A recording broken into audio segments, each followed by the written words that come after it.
Okay. Uh, so today we are going to do may and might.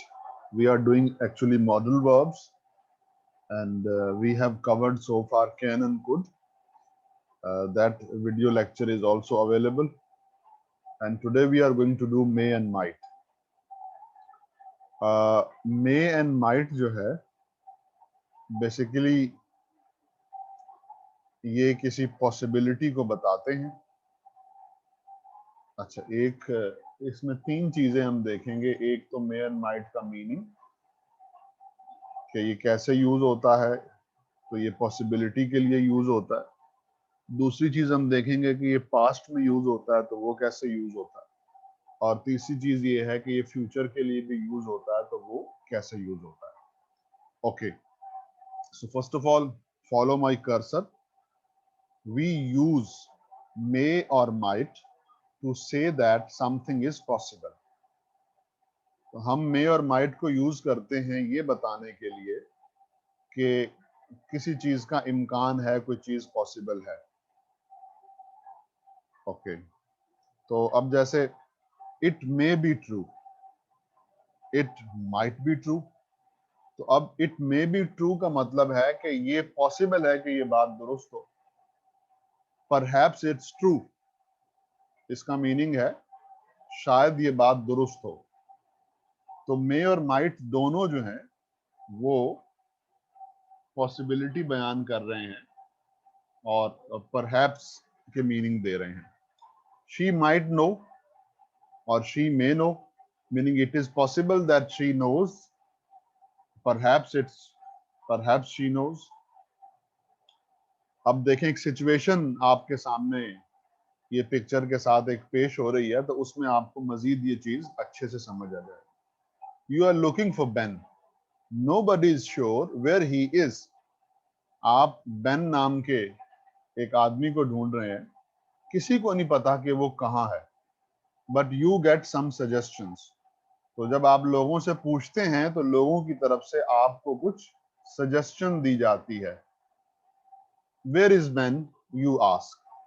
अब एक बंदा बोलता है he may be in his office. तो यहां पे पता चला कि मे बी का मतलब क्या है. Perhaps it is possible that he is in office. I am not sure, but there is a possibility that he may be in his office. He might be having lunch. Perhaps he is having lunch. Perhaps it is possible that he is having his lunch this time. Ask Kate, किसी ने तीसरे ने कहा. She might know. Cat से पूछो, हो सकता है कि उसे पता हो. तो मे एंड माइट जो हैं वो पॉसिबिलिटी के लिए होते हैं. इंग्लिश में परहैप्स एक वर्ड है, उसके जरिए इनके मीनिंग शो होते हैं. और उर्दू में आप इसका तर्जमा कर सकते हैं कि हो सकता है, मुमकिन है. तो इसकी जो नेगेटिव फॉर्म है,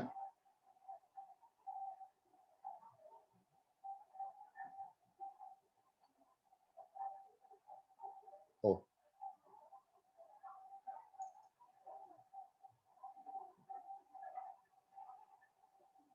the negative forms are may not and might not. It may not be true. She might not know. अच्छा जी, तो ये इसका नेगेटिव फॉर्म है कि आप इसके बाद नॉट लगा दें तो ये नेगेटिव हो जाता है. तो मीनिंग वही रहते हैं, बस नेगेटिव मीनिंग हो जाते हैं. अच्छा, यहाँ पे एक चीज अपने जहन में रख लीजिए, काम आएगी आपको. दो वर्ड हैं, एक है मे बी. ये मे अलग लिखा जाएगा, बी अलग लिखा जाएगा. और एक है मे बी इकट्ठा लिखा जाएगा. ये दो डिफरेंट वर्ड्स हैं. ओके, मे बी जो है ये और चीज है, और मे बी इकट्ठा लिखा हुआ हो ये और चीज है. इनमें फर्क देख लें. एक तो मे बी जो है अलग अलग लिखा हुआ, ये टू वर्ड्स हैं. और मे बी एक लिखा हुआ, ये एक वर्ड है. तो एक तो नंबर ऑफ वर्ड्स में डिफरेंस है. मे बी जब इकट्ठा लिखा हो तो वो एक वर्ड शुमार होता है, और मे बी जब अलग अलग लिखा हो तो ये दो वर्ड शुमार होते हैं. अच्छा जी, दूसरा डिफरेंस ये है कि ये जो 2 वर्ड्स वाला मे बी है, इसमें मे के बाद यानी फर्स्ट वर्ड के बाद हमेशा वर्ब होता है। मे और उसके बाद बी जो है एक वर्ब है। बी भी तो वर्ब है ना, इज एम आर, बी की शक्लें हैं तो बी एक वर्ब है। तो जब मे अलग होगा, मे भी यानी अलग अलग लिखा होगा, तो मे के बाद हमेशा वर्ब होता है। जैसे ही मे नो, अब यहां मे के बाद वर्ब है। अच्छा, जो मे भी इकट्ठा लिखा होता है उसके बाद जरूरी नहीं है कि ऐसा हो। उस मे बी का जो ट्रांसलेशन है बस वो आप जहन में रखें, इट इज पॉसिबल या परहैप्स होगा, और उसके बाद अमूमन एक पूरा जुमला आता है। जैसे is it true, may B, it is possible, I am not sure. तो एक के बाद अच्छा, इन दोनों में डिफरेंस क्या हो गया, समराइज कर दूं। एक तो ये कि एक 2 वर्ड्स हैं और दूसरा जो है वो 1 वर्ड है। और दूसरा डिफरेंस ये है कि जब ये 2 वर्ड वाला मे बी होगा तो उसके बाद मे के बाद वर्ब आएगा, मे नो, माइट नो, और may no, may true, may be true. लेकिन मे बी के बाद जब इकट्ठा होगा तो ऐसा नहीं होगा। तो बहरहाल अभी इतना ही आप याद रखें, फिर फ्यूचर में हम करेंगे। अच्छा जी, तो अब ये मे और माइट पास्ट के लिए भी यूज होता है, तो ऐसी सूरत में इसके बाद हैव लगा दिया जाता है। जैसे आप अभी देख सकते हैं, for the past we use may have और might have. I wonder why Kate didn't answer her phone, she may have been asleep, शायद वो सो रही थी, परहैप्स शी वाज asleep। तो जब आप पास्ट में मे और माइट के साथ पॉसिबिलिटी बयान करना चाहते हैं तो फिर आप इसके बाद हैव लगाएंगे, मे हैव और माइट हैव, और उसके बाद जो है वो थर्ड फॉर्म आएगी। I can't find my phone anywhere, मुझे अपना फोन नहीं मिल रहा कहीं भी। You might have left it at work, perhaps you have left it at work, it is possible, मुमकिन है कि तुमने अपने ऑफिस में छोड़ दिया हो। तो जब आप इसको पास्ट के लिए यूज करेंगे तो इसके बाद हैव आएगा मे और माइट के बाद, और उसके बाद थर्ड फॉर्म आएगी। ये और भी एग्जांपल्स हैं। Why wasn't Amy at the meeting yesterday, Amy meeting में क्यों नहीं थी कल। She might not have known about it, शायद उसको पता नहीं था, that's why she didn't come. ठीक हो गया। तो पास्ट में जब इसको यूज करते हैं तो फिर आप इसके बाद हैव लगाते हैं और फिर आप इसके बाद थर्ड फॉर्म लगाते हैं। आइए अब हम इसको फ्यूचर की तरफ लेकर जाते हैं।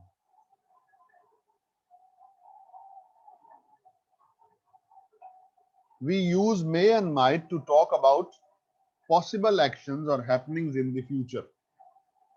हम फ्यूचर के बारे में भी बात कर सकते हैं मे और माइट के साथ। जब हम फ्यूचर की पॉसिबिलिटी को बयान करना चाहते हैं, फ्यूचर में किसी इम्कान को जाहिर करना चाहते हैं, तो उसमें भी मे और माइट यूज होता है। जैसे I haven't decided where to go on holidays, मैंने अभी तक ये डिसाइड नहीं किया कि मैं छुट्टियों में कहाँ जाऊंगा। I may go to Ireland, it is possible that I will go to Ireland, I may go to Ireland. अब यहां पर ये फ्यूचर के लिए यूज हो रहा है, तो ये कॉन्टेक्स्ट हमें बताएगा कि यहाँ पे फ्यूचर के मीनिंग है या प्रेजेंट के मीनिंग है। ठीक है, अब यहां पर जो कॉन्टेक्स्ट है उससे हमें गुफ्तगू समझ आ रही है कि यहां पर मे जो है वो फ्यूचर के मीनिंग में है। कॉन्टेक्स्ट मतलब जिस तनाजुर में गुफ्तगू हो रही है। Take an umbrella with you, it might rain later. छतरी अपने साथ रख लो, perhaps it will rain later. हो सकता है कि बारिश हो, यानी मुस्तकबिल में it is possible. The bus isn't always on time, we might have to wait a few minutes. Bus कभी भी टाइम पर नहीं होती, तो हो सकता है कि हमें इंतजार करना पड़ेगा। तो यहां भी वही नेगेटिव फॉर्म मे नॉट और माइट नॉट होगी। अच्छा जी, अब यहां पे कंपेयर कर लेते हैं कि जब मे और माइट नहीं होते तो उस टाइम मीनिंग कैसे होते हैं, और जब मे और माइट होते हैं तो मीनिंग कैसे होते हैं। जैसे I am going to buy a car, अब यहां पे एम आया है, I am going to buy a car, तो यहां पे श्योरिटी है, यू आर श्योर, यानी आप कह रहे हैं कि भाई मैं तो जरूर जाऊंगा कार लेने के लिए, तो यहां पे श्योरिटी है। लेकिन अगर आपने कह दिया आई मे बाय अ कार, तो अब यहां पे पॉसिबिलिटी आ जाएगी कि it is possible I may go and I may not go. तो आई मे बाय अ कार इसका मतलब होगा कि पॉसिबल है, और I am going to car इसका मतलब होगा श्योर कि मैं जा रहा हूं, बस मैं जा रहा हूं। तो मे और माइट दोनों में कोई डिफरेंस है? अमूमन ये एक ही जैसे होते हैं। Usually you can use may और माइट एक दूसरे की जगह पे यूज हो सकते हैं। आई मे गो टू आयरलैंड और I might go to Ireland, दोनों के मीनिंग सेम है। लेकिन कभी कभी इसके मीनिंग जो है वो डिफरेंट भी होते हैं, और वो कब होता है? वो तब होता है कि अगर आपने कोई ख्याली बात करनी है, यानी आप एक अनरियल सिचुएशन अपने जहन में इमेजिन करते हैं, तो उस वक्त माइट होता है यूज। अब जैसे आप देखें, if they paid me better, आप अपने जहन में एक सिचुएशन ख्याली बना रहे हैं कि यार अगर वो लोग मुझे ज्यादा पैसे दें ना, तो ये एक ख्याली वो आपके जहन में है, आई माइट वर्क हार्ड, तो फिर मैं बहुत काम करूंगा। तो ये जो ख्याली सिचुएशन है जो आप अपने जहन में एक बना रहे हैं, एक इमेजिनेशन, एक फैंटेसी है आपकी, तो उसमें जो है ना फिर मे नहीं माइट यूज होता है, बस ये डिफरेंस है, अदरवाइज दे आर सेम। सो अगर वो मुझे अच्छे पैसे देंगे तो फिर शायद मैं काम करूंगा। तो जब आप एक सिचुएशन फर्ज करते हैं तो उस वक्त जो है वो माइट यूज होता है, अदरवाइज में और माइट में कोई फर्क नहीं है। अच्छा जी, अब यहाँ पे फ्यूचर में जब मे और माइट यूज होते हैं तो विल बी के साथ, जब, तो उस वक्त क्या मीनिंग होगा?